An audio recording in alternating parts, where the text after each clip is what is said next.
Assalamualaikum warahmatullahi wabarakatuh. Selamat datang kembali di channel Tangga Darurat. Dan tentunya masih bersama saya Mas Darwin, yang akan mengisahkan sebuah cerita drama rumah tangga yang ditulis oleh Georgina Rapunzilla, yang berjudul Musibah Menikah dengan Orang yang Salah.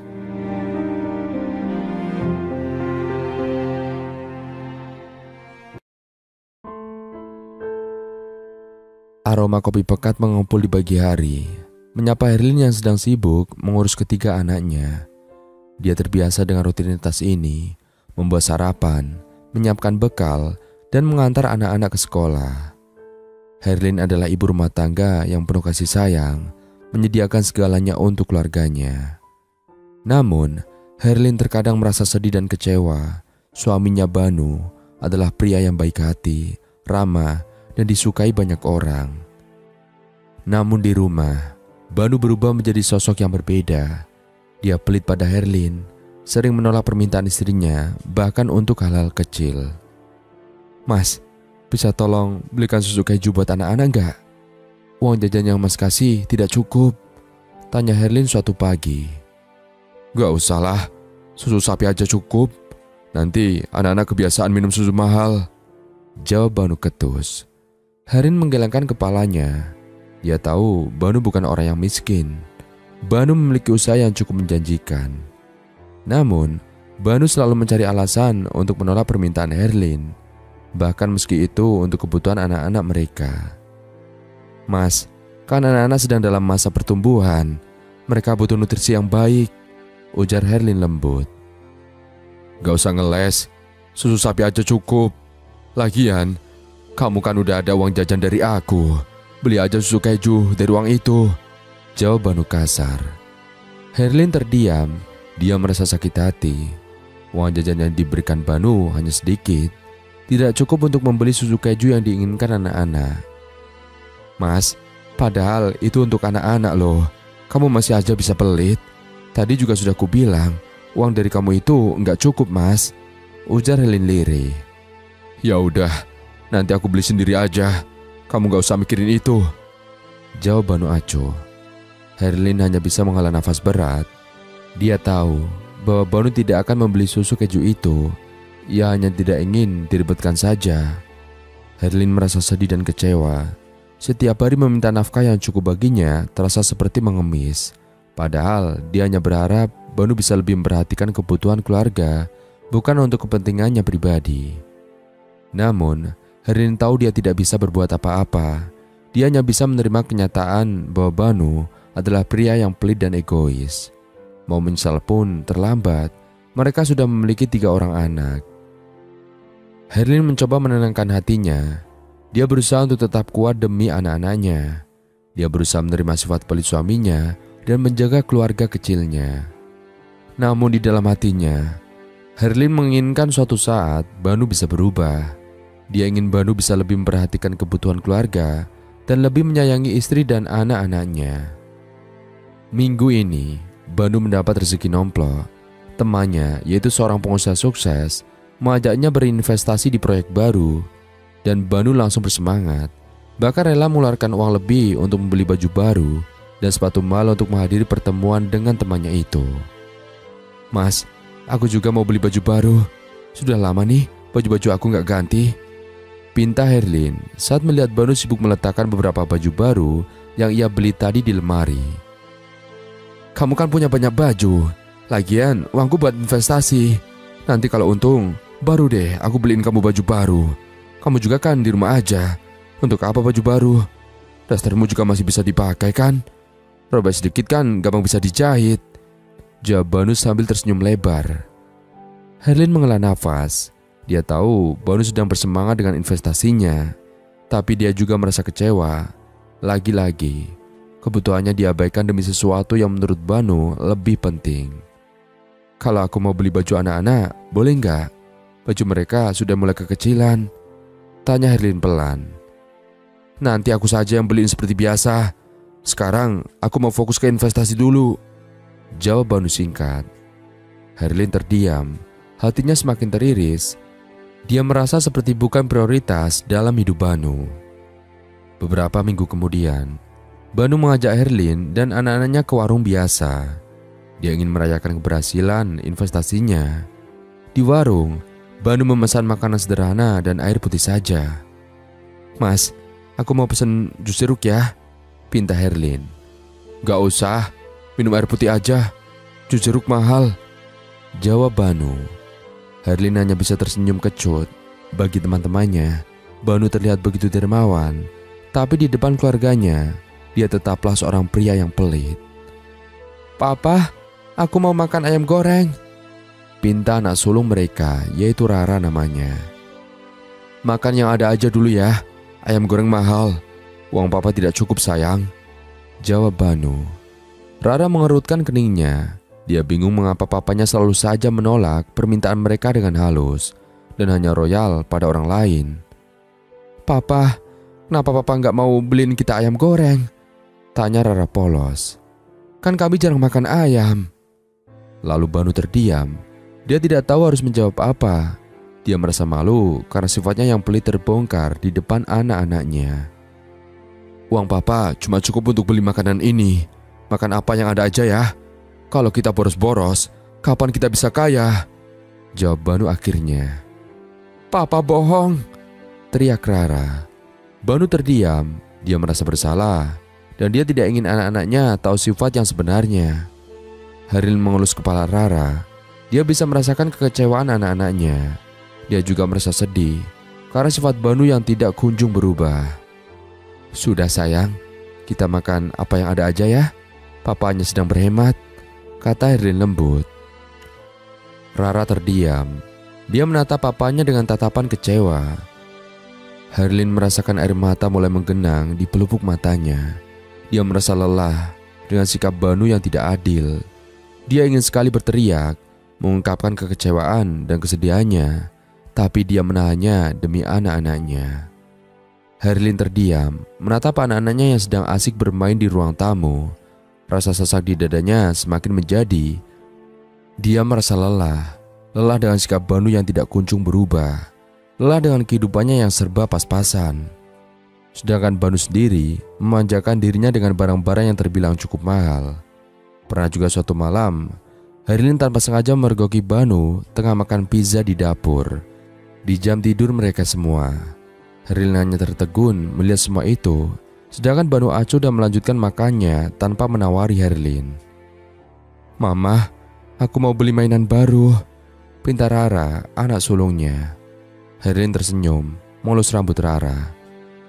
"Nanti ya sayang, Mama lagi gak punya uang." "Kenapa Mama gak punya uang?" tanya Rara polos. Herlin terdiam. Dia tidak mungkin memberitahu anak-anaknya tentang sifat papa mereka. "Mama lagi nabung buat beli baju baru buat Rara dan adik-adik," jawab Herlin akhirnya. Rara mengangguk, matanya berbinar. "Baju baru? Baju apa, Mah?" "Baju yang bagus sayang. Nanti Rara pasti suka," jawab Herlin. Herlin menghela nafas. Dia terpaksa berbohong. Dia tidak punya uang untuk membeli baju baru untuk Rara. Dia hanya ingin membuat Rara bahagia. Dan pada malam harinya, Herlin terbaring di samping Banu. Dia mencoba membuka percakapan. "Mas, aku mau ngomong sesuatu," kata Herlin pelan. Banu terdiam, matanya terpejam. "Aku mau cari kerja, Mas," kata Herlin. Banu membuka matanya, menatap Herlin dengan heran. "Cari kerja buat apa? Di sini kan sudah aku yang kerja. Kalau kamu yang kerja, yang urus rumah siapa? Enak saja kalau harus bayar pembantu. Yang gratis saja udah ada," jawab Banu enteng.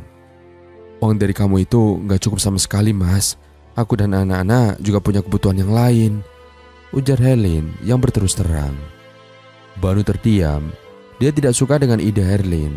Dia merasa sangat terhina karena istrinya ingin bekerja. "Tugas kamu itu hanya di rumah. Harusnya berapapun yang aku kasih ke kamu, kamu itu harus bersyukur. Bukan malah sedikit-sedikit mengeluh," oceh Banu. "Sebelumnya aku gak pernah ngeluh, Mas. Tapi aku rasa kamu sudah keterlaluan pelitnya sama kami." Herlin tak bisa menahan gejolak di hatinya. "Kamu pilih saja. Kalau kerja tidak usah pulang sekalian, ancam Banu. Herlin terdiam. Dia merasa sakit hati. Dia ingin sekali berteriak, mengungkapkan kekecewaan dan kesedihannya. Tapi dia menahannya. Dia tidak ingin membuat suasana semakin buruk. Aku tetap ingin bekerja, Mas. Kau berani ucapkan kata perpisahan. Itu resiko kau tanggung sendiri. Aku sudah lelah, ujar Herlin dingin. Ya udah, terserah kamu aja. Tapi jangan harap aku akan kasih uang bulanan lagi buat kamu. Dan semua keperluan rumah kamu yang tanggung, jawab Banu ketus. Terus kamu gunanya apa di sini, Mas? Kalau semuanya aku yang tanggung. Herlin menatap suaminya lekat. Suaranya bahkan bergetar, matanya berkaca-kaca. Ya terus, kalau kamu udah kerja, ngapain aku kasih uang lagi ke kamu? Orang kamu udah gak ngerjain apa-apa lagi di rumah ini. Jadi kasih tahu aku, untuk apa aku kasih uang buat kamu? Dan lagi, aku kan jarang makan di rumah. Lagi pula, kamu mau kerja apa sih? Naik motor saja gak bisa. Kenapa Mas ngomong gitu? Tanya Herlin lirih. Ya karena kamu gak bisa naik motor. Mau kerja naik apa coba? Jalan kaki, jawab Banu dengan ketus. Herlin terdiam. Dia memang tidak bisa mengendari sepeda motor. Dulu dia pernah mencoba belajar, tapi selalu gagal. Dia takut jatuh dan celaka. Aku bisa naik bus, Mas, jawab Herlin pelan. Hah? Naik bus? Gak ada kerjaan yang deket sama rumah. Ingat itu. Dan kamu harus naik motor kalau mau kerja, jawab Banu sambil menggelengkan kepala. Herlin menghela nafas berat. Aku bisa belajar lagi, Mas, ujar Herlin tegas. Belajar? Udah tua masih belajar naik motor. Gak ada gunanya, jawab Banu sambil berdiri dan meninggalkan Herlin di atas kasur. Herlin terdiam, menatap punggung Banu yang menjauh. Dia merasa sedih dan kecewa. Dia tidak menyangka Banu akan sekejam itu padanya. Nyesel aku nikah sama kamu, Mas, gumam Herlin lirih. Herlin terdiam. Matanya menatap motor tua yang terparkir di halaman rumah orang tuanya. Motor itu adalah hadiah dari ayahnya saat Herlin masih remaja. Dulu Herlin sering dibonceng teman-temannya menggunakan motor itu.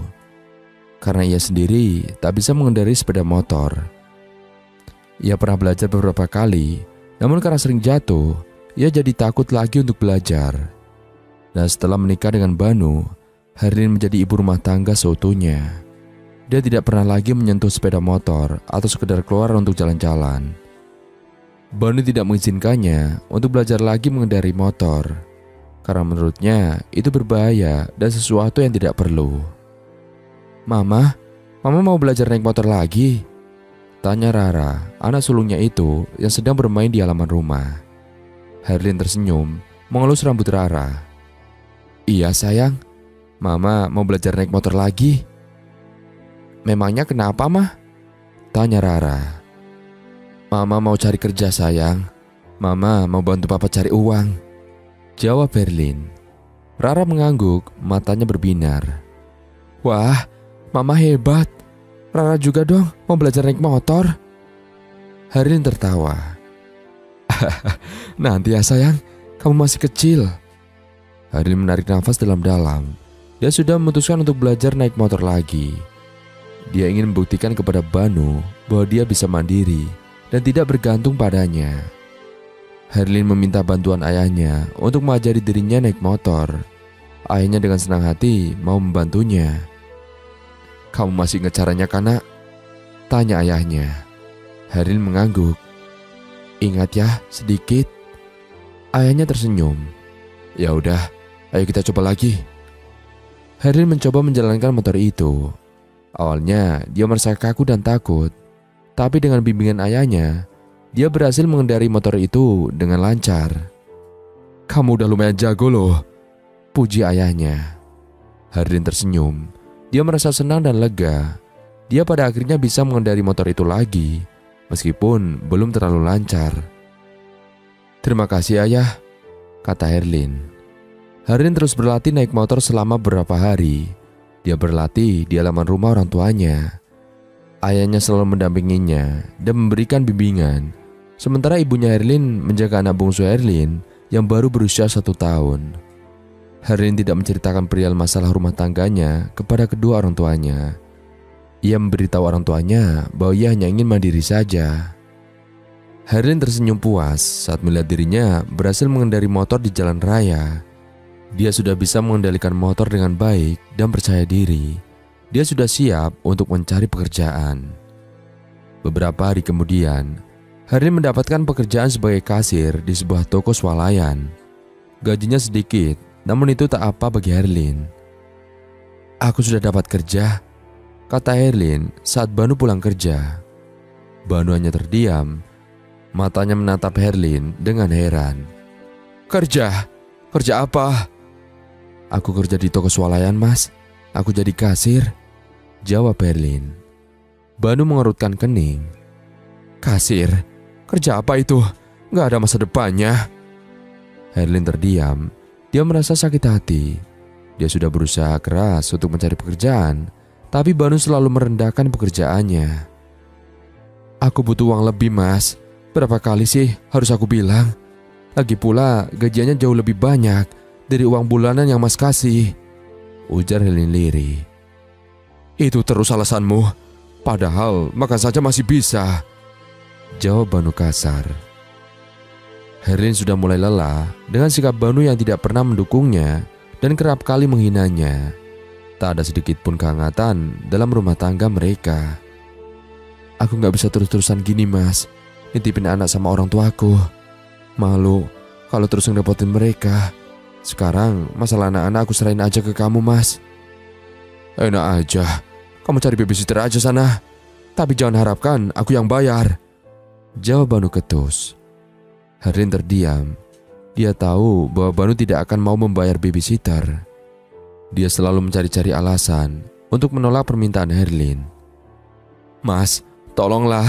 Aku capek kamu gini terus," ucap Herlin memohon. "Gak usah ngemis-ngemis. Aku gak akan pernah mau bayar babysitter. Kamu ngurus anak-anak aja sendiri," jawab Banu kasar. Herlin menggelengkan kepala. Dia merasa putus asa.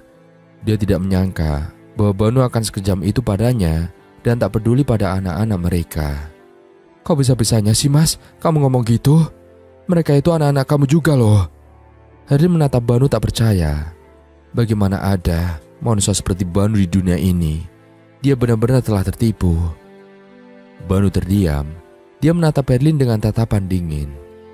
"Ini kan kemauan kamu. Kenapa kamu jadi nyalain aku? Kamu itu gak pernah bersyukur jadi istri." Herlin enggan untuk menanggapi. Dia sudah terlalu lelah berdebat dengan seorang seperti Banu. "Terserah kamu aja lah, Mas. Aku capek." Banu menggelengkan kepala dan meninggalkan Herlin di ruang tamu. Sementara Herlin hanya bisa diam sembari menatap Banu yang semakin menjauh dengan tatapan kosong. Keinginan Herlin untuk bekerja memudar. Dia tidak ingin anak-anaknya diurus oleh orang lain. Terlebih, gajinya tak mungkin cukup untuk membayar babysitter. Dia juga tidak ingin terus-menerus bertengkar dengan Banu. "Mas, seenggaknya kalau gak izinkan aku kerja, kamu tambahlah uang bulanan buatku," kata Herlin pelan. Banu membuka matanya, menatap Herlin dengan heran. "Uang tambahan? Memangnya buat apa lagi?" "Kamu masih nanya aja, Mas," tanya Herlin geram. "Aku gak akan pernah bisa nambahin uang bulananmu. Kebutuhanku banyak. Ditambah usahaku juga belum cukup berkembang," sangkal Banu. "Capek banget ya hidup sama kamu," keluh Herlin sembari menggelengkan kepala. "Mas, aku serius, Mas. Aku sangat butuh uang tambahan," kata Herlin lagi. Ia sengaja untuk melihat sejauh mana Banu akan terus mengabaikannya. Banu terdiam. Dia masih belum mau menerima permintaan Herlin. Herlin jengah, ia pun memilih untuk diam. Dan pada suatu sore, saat Banu sedang mandi, Herlin penasaran dengan ponselnya yang tergeletak di meja. Dia ingin melihat foto anak-anak mereka yang baru saja diambil. Namun, matanya tertuju pada notifikasi bank yang tertera di layar ponsel Banu. Herlin terkejut saat melihat nominal transferan yang dilakukan Banu ke nomor rekening yang tidak dikenal. Nominalnya sangat besar, jauh melebihi uang bulanan yang diberikan Banu padanya setiap bulan. Herlin penasaran. Dia mencoba untuk mencari tahu siapa penerima transferan itu. Dengan hati-hati, dia mencari nama penerima di kontak Banu. "Ibu," gumam Herlin saat melihat nama penerima transferan itu. Herlin terkejut.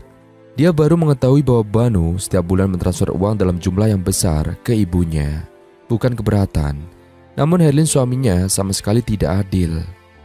Herlin merasa sakit hati. Dia baru menyadari bahwa Banu selalu menutup-nutupi keuangannya dari dirinya.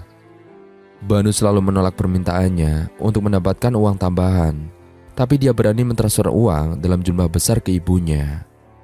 Pandangan Herlin menjadi kosong. Ia tak tahu harus berbuat apa. Ia tak tahu mengapa Banu begitu tak peduli pada dirinya dan juga anak-anaknya. Herlin baru menyadari bahwa ia telah memilih teman hidup yang salah. Herlin mencoba menenangkan hatinya. Dia berusaha untuk tidak bereaksi terburu-buru. Dia ingin mengetahui alasan Banu mentransfer uang ke ibunya. Dia masih berusaha berpikir positif dan masih bisa menahan diri agar emosinya tidak meluap. Pada keesokan harinya, Herlin mencoba untuk bersikap biasa di depan Banu.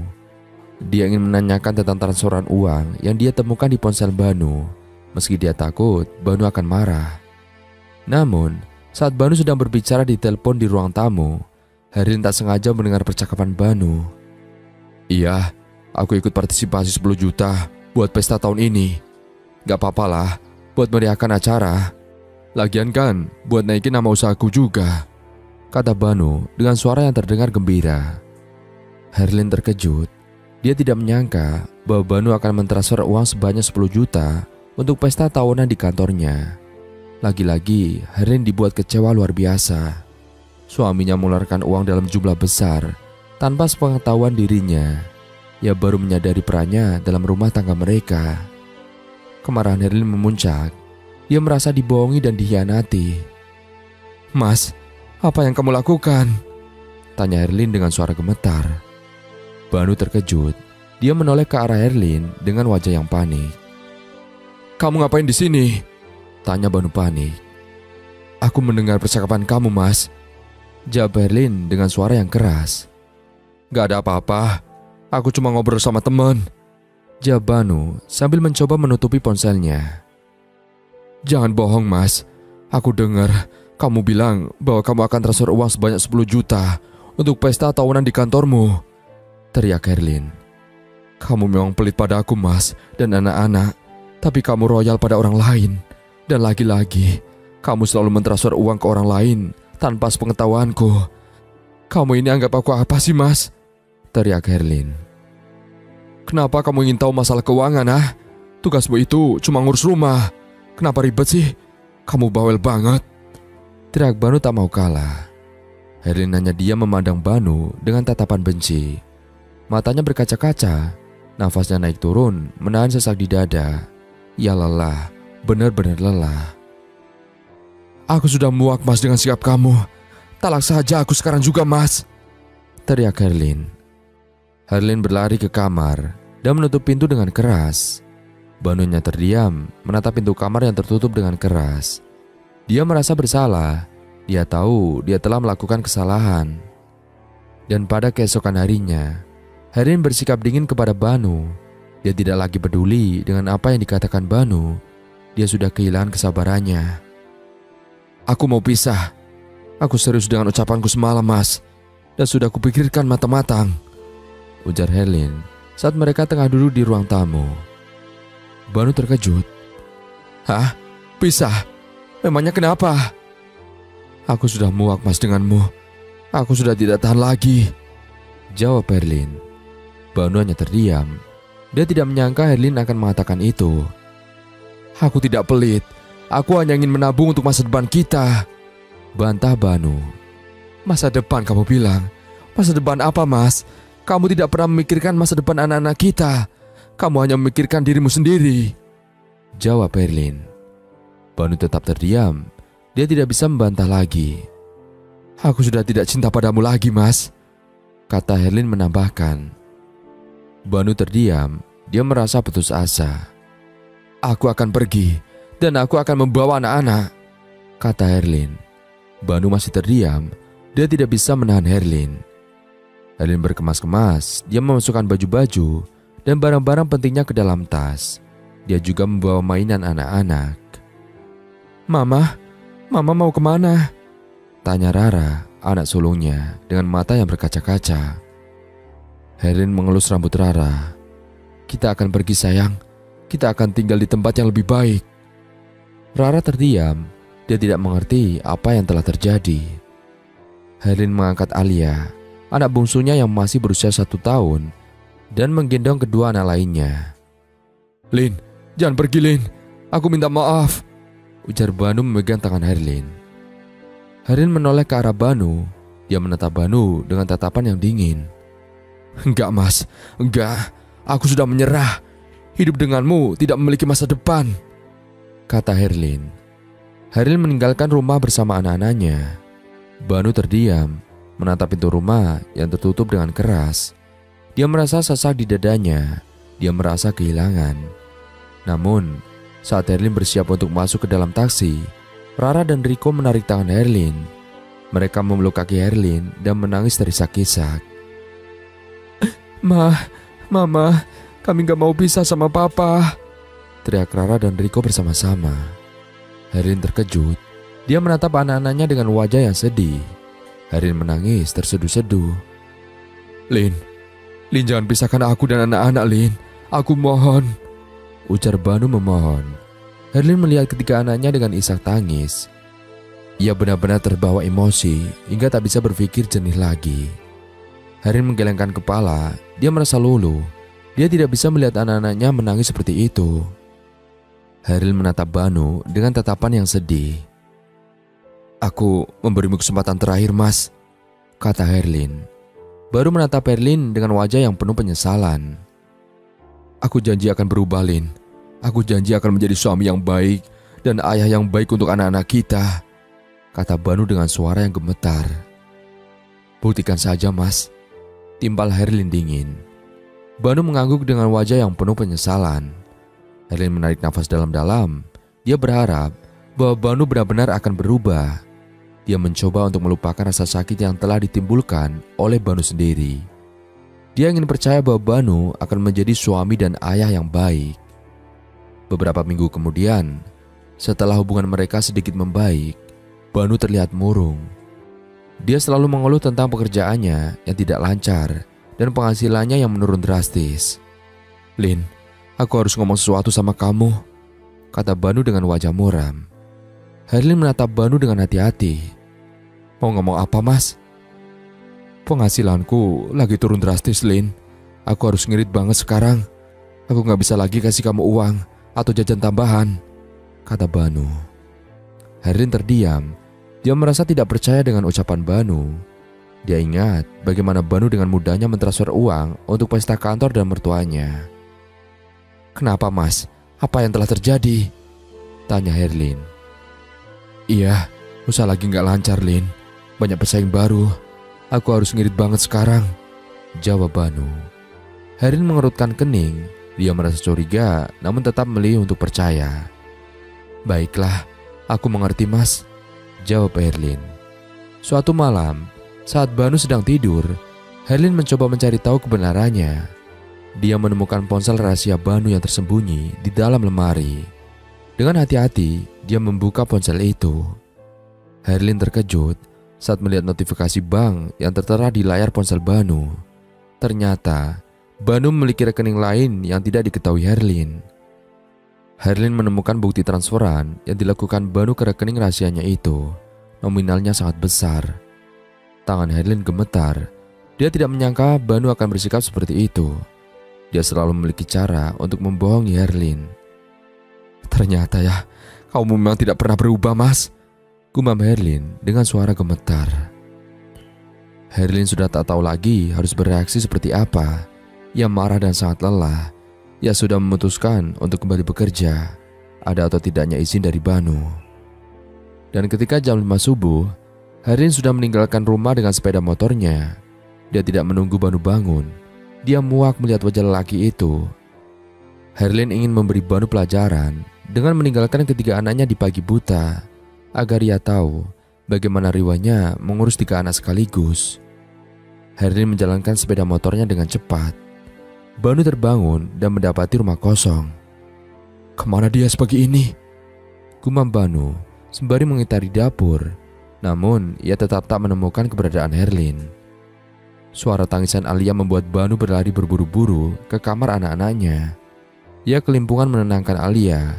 Ditambah lagi 2 anaknya yang lain merengek meminta dibuatkan susu. "Sabar dulu, Papa sedang mengurus adikmu. Diamlah, jangan merengek." "Dasar wanita tidak tahu diri," teriak Banu dengan suara yang keras. Banu tidak tahu cara mengurus anak-anaknya. Dia tidak pernah membantu Herlin mengurus anak-anak mereka. Dia selalu menyerahkan semuanya pada Herlin. Karena geram, Banu meninggalkan ketiga anaknya di rumah tanpa pengawasan orang dewasa.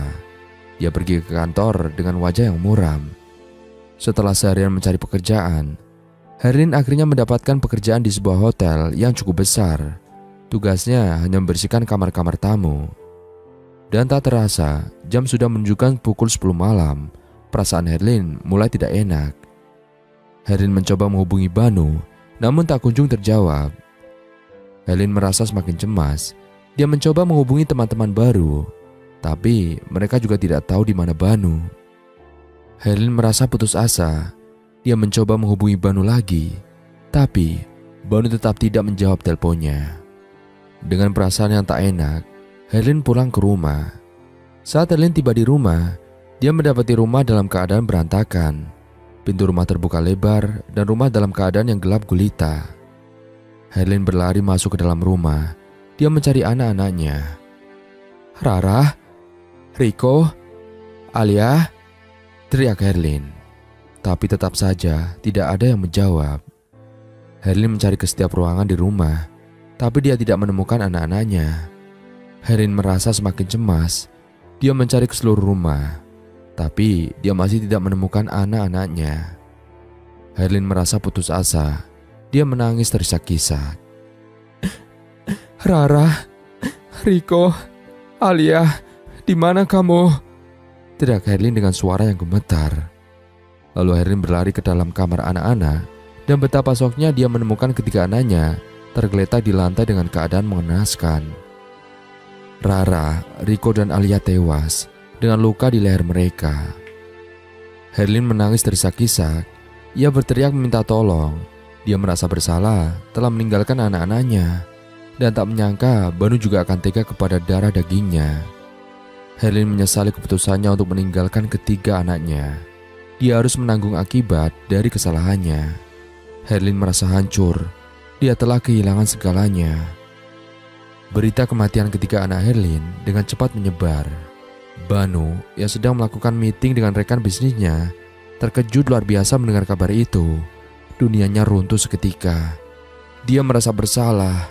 Dia merasa bertanggung jawab atas kematian anak-anaknya. Banu tidak bisa menerima kenyataan. Dia terus-menerus mengulang kata-kata maaf. "Maaf Rara, Riko, Alia, maafkan Papa ya."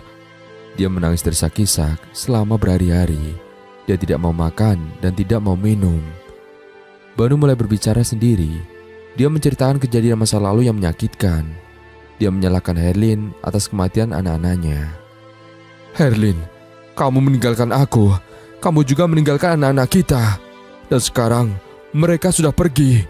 Semua ini adalah kesalahanmu, Herlin," teriak Banu dengan suara yang gemetar. Banu mulai bertingkah aneh. Dia sering berteriak dengan menangis tanpa alasan. Dia sering berbicara sendiri dan menceritakan hal-hal yang tidak masuk akal. Banu mulai mengalami gangguan jiwa dan dia menjadi gila. Banu terus-menerus mencari Herlin. Dia ingin menemukan Herlin dan menyalahkannya atas kematian anak-anaknya. Banu berkeliaran di jalan dan Banu akhirnya dirawat di rumah sakit jiwa. Dia terus-menerus menceritakan tentang Herlin dan anak-anaknya. Banu tidak pernah sembuh dari kegilaannya. Dia terus-menerus menceritakan tentang Herlin dan anak-anaknya. Sementara Herlin dalam keadaan yang sama hancurnya. Lebih-lebih saat mendapat kabar dari polisi bahwa rumahnya menjadi sasaran perampok, hingga para perampok itu bukan hanya mengambil barang-barang berharga di rumahnya, melainkan mencelakai juga ketiga anaknya. Herlin menuntut keadilan bagi ketiga anaknya. Dia berusaha untuk tetap waras. Herlin menyimpan dendam pada Banu. Baginya, menikah dengan Banu adalah musibah dalam hidupnya. Dan berakhir sudah kisah kali ini. Semoga kita semua bisa mengambil hikmahnya. Dan dari saya, mohon maaf apabila ada salah kata dalam menyampaikan cerita. Akhir kata, sampai jumpa. Wassalamualaikum warahmatullahi wabarakatuh.